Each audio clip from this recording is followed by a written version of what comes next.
Assalamualaikum warahmatullahi wabarakatuh.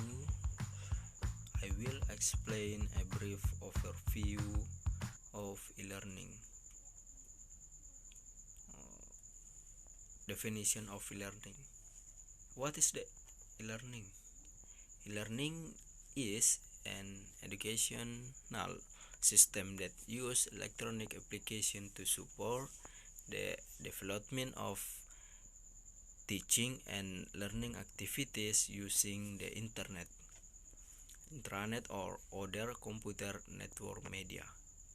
E-learning is composed of two parts, namely which stand for electronic and learning, which means learning. So, e-learning means learning using electronic device assistant service. Next, e-learning function. Learning function supplement and replacement. Supplement is said to function as a supplement. As a complement, it means that e-learning material are programmed to become enrichment or remedial material for students in participating in conventional learning activities. Substitution, replacement. The purpose of e-learning as substitute for conventional classroom is so that students can flexibly manage lecture activities according to time and other daily activities. Next, there are three alternative model of learning activities that can be followed by students.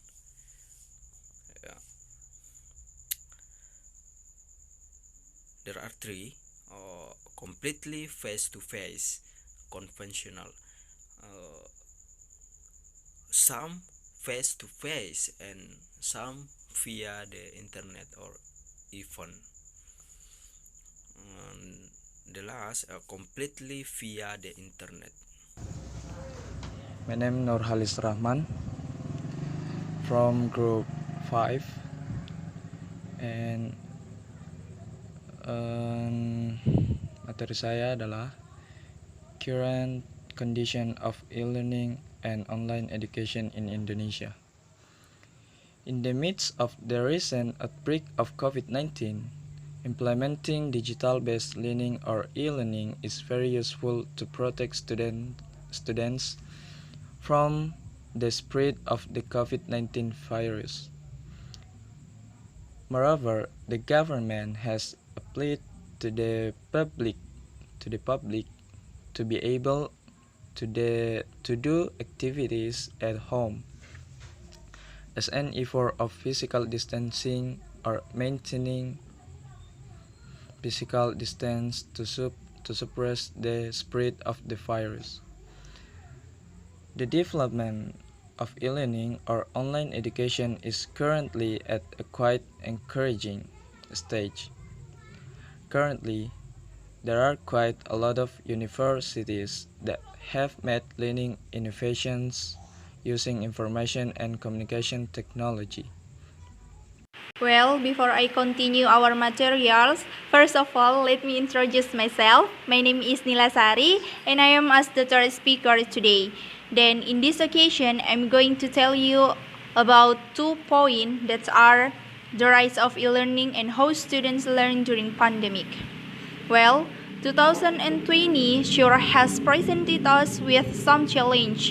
The coronavirus has affected our lives in so many different ways. Pandemic has forced schools, university, and companies to remote working, and this booms the use of online learning. Many countries have adopted restrictive steps to limit crowd gatherings and formation in order to prevent the spread of the disease. Schools have also been impacted and have had to cut or cancel lessons. One can only imagine the impact when at the peak of the crisis. Almost 1 to 6 billion children in 195 countries worldwide couldn't use their classrooms.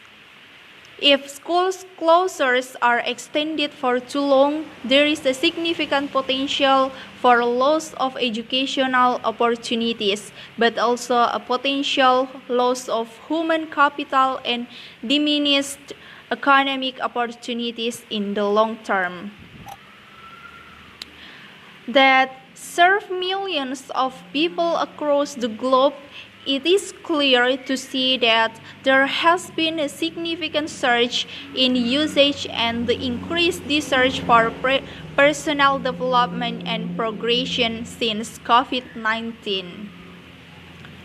Many schools are leveraging the crisis as an opportunity to deploy digital technology and make education delivery meaningful, to be more productive and efficient while developing new skills through online learning and assessment. Workshops and boot camps are being replaced by webinar, and classrooms are moving online to meet the demand for education. Even though searches for online education have been steadily growing in popularity for quite some time. The recent spike is undeniable. Okay, that's all from me, and the next material will be continue with my friends. Assalamualaikum warahmatullahi wabarakatuh. I'm Nasrah class C. Okay, for the next topic is the differences in the use of e-learning before and during pandemics. The first, use of e-learning before the pandemic. The use of e-learning cannot be done carelessly. The application of e-learning must be adapted to the situation or condition in which e-learning is applied, either at school or in a company. It depends on the needs and goals to be achieved. When we know and determine the rule of e-learning to be applied, we can more easily realize the application of e-learning itself. The role of e-learning in learning activities. The first, as supplement. It is said as a supplement if students have the freedom to choose whether to use electronic learning material or not. The second, as complement. It is said as a complement if the electronic learning material is programmed to complement the learning material received by students in the classroom. The third, as substitution. It is said as a substitute. Students can flexibly manage their lecture activities according to time and other activities. Next, use of e-learning during pandemics. Distance learning during this pandemic period caused a change in a paradigm of education from teacher-centered learning to learner-centered learning. During the current pandemic, each student demands independence in carry-out learning.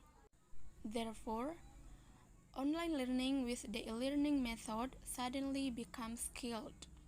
The use of the e-learning method is a way out for higher education, so the lecture can continue without the need for face-to-face meetings between lecturer and students. The learning model developed through the e-learning emphasizes resource-based learning, or what is also known as learning-centered learning, which is certainly very suitable for the current situation. With a model like this, students will very easily get teaching materials from wherever students are through personal computers or other devices that can be used as a learning media, including devices or gadgets. I think that's all. Thank you. Well, thanks for the chance. I am Fatri Nurdinasari Bakri. as the fifth speaker. So I will continue the material and I'm going to present about an application during online learning in 2020. As we know, the existence of a virus that appears suddenly and that attacks almost all over the world, including Indonesia. It makes every human activity, both economic, social, and even education, also experience an impact which is very significant. In education, all learning done by online. So, according to data by Unik Hanifah Salsabila, Windy Mega Lestari, Riasatul Habibah, Oki Andaresta, and Dia Yulianingsi, in their study entitled is Pemanfaatan Teknologi Media Pembelajaran di Masa Pandemi COVID-19. In December 2020, there are several applications in highest rate. The first one is Google Classroom, the second one is WhatsApp, and the last is Zoom. Well, the first is Google Classroom. Google Classroom is used by everyone from the scope or different level of education, such as junior high school, elementary high school, senior high school, vocational high school, moreover in university. In another hand, it's easy to use it. Google Classroom also very efficient and not complicated when we are going to access it. Okay, the second one is WhatsApp. WhatsApp is one of the existing communication media familiar. It is even very popular and is a platform that we use today for both either personal and social. Besides that, WhatsApp being able to be used to communicate actively. This platform can also be used as a supporting medium in the learning process during pandemic. Okay, and the third is Zoom. Zoom is a meeting application with videos and a sharing screen with a number of participants up to 100 members, even up to 1,000 more who can join in this application.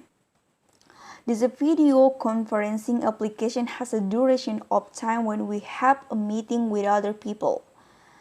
Even so, this application is very helpful for those who want to have a discussion directly using space virtual because it has large enough in a space capacity in one meeting. So I think that's all from me. Thank you. Bismillahirrahmanirrahim. Assalamualaikum warahmatullahi wabarakatuh. Let me introduce myself. My name is Santi. I'm from group 5 and we talk about the rise of e-learning. And in this occasion, I will tell you about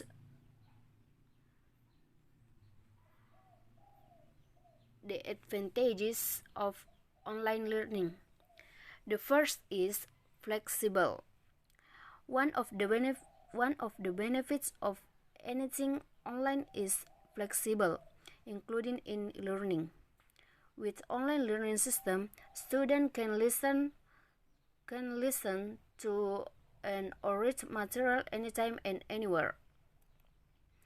The second is cost effective.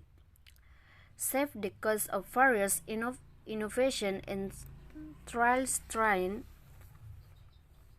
to bring effective and efficient learning. Why did I say cost-effective online learning? Because online learning capital is we need only handphone and internet quota. I think almost everyone has a phone. Then the quota I just subscribe it 100,000 internet quota for a month. When face-to-face, student must go home. There is also a pocket money given, and I think the cost of offline hybrid is more expensive than online lectures. The next is repeat it as you like, and when we online learning, we can repeat it material as we like. The next is learning exploration. So far, many that learning is only limited to receiving school at school. Learning only listen to what the teacher deliver. If you have ever thought like that, stop. Because you must immediately change your mindset. Really learning is not just listening to teacher lectures, but learning is absorbing various knowledge around and utilization for life. The teacher is not only source of learning. Online learning provides more developing space, and children can explore the style of the learning and interests. They can also look for additional information for all of sources. For students who like to learn, this is certainly an opportunity to develop better. And the last is technology. Technology transformation increase. I think enough from me. Assalamualaikum warahmatullahi wabarakatuh. My name is Ikhwan Mubarak and I am from group 5. And next material is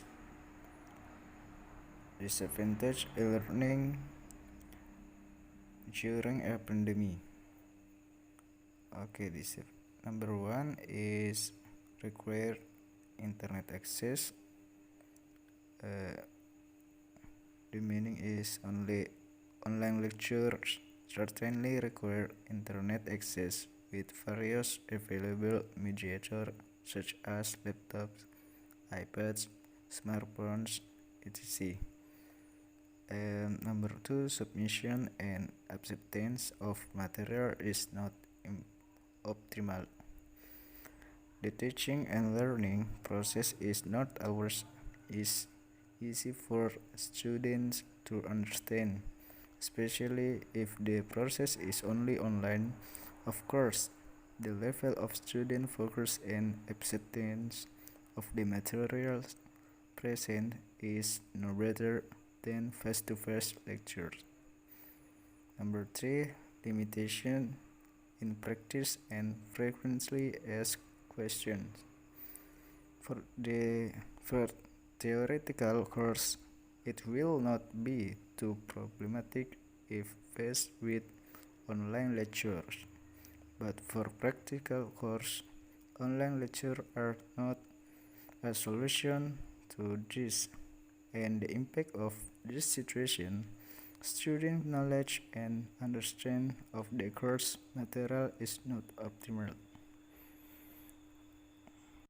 Next page. Another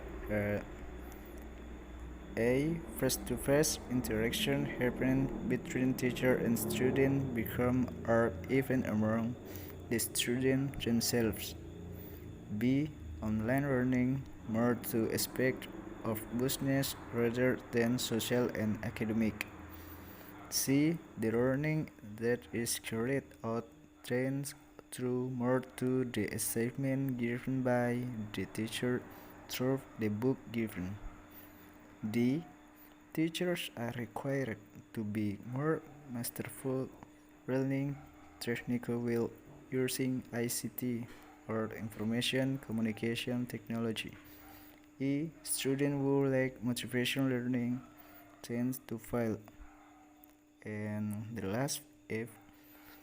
The internet facilities have not been evenly distributed available in problem areas with electrical, telephone and computer. Assalamualaikum warahmatullahi wabarakatuh. My name is Sitti Shaleh. I am from class C English Education 2018.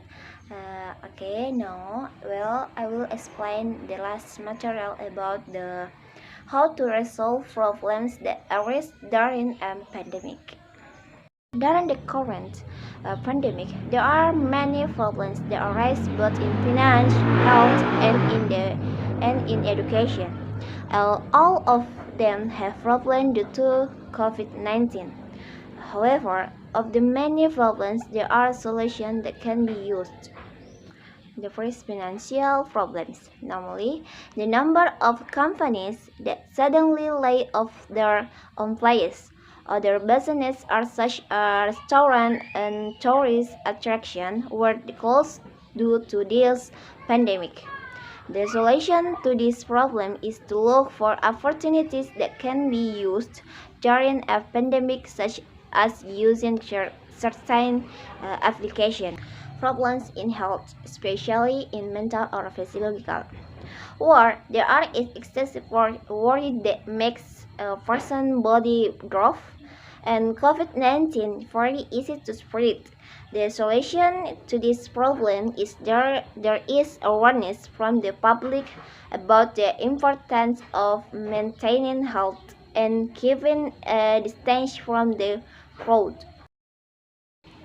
Okay, next, and finally, the problems that occur in education, especially for students, teachers, and parents.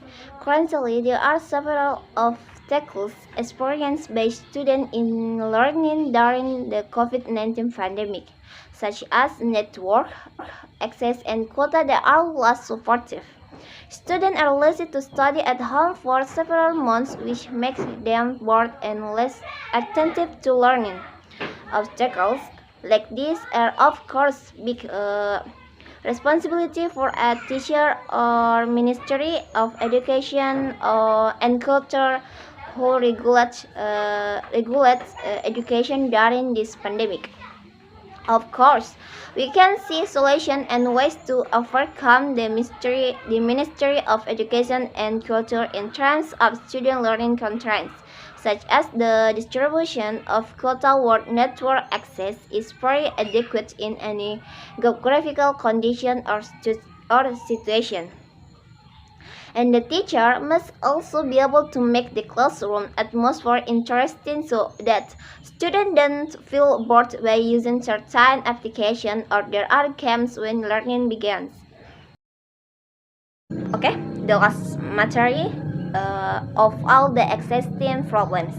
There are all solutions that can be used during a pandemic is the first, with the provision of quotas for students and educators from the government, providing training to educators during a pandemic. The second, providing assistance to parents of students so that they can get their children while studying at home. And the third, educators must be able to make their class more attractive so that students don't feel bored. And the last, parents must provide direction to their children when learning begins. Okay, I think enough for me. Assalamualaikum warahmatullahi wabarakatuh.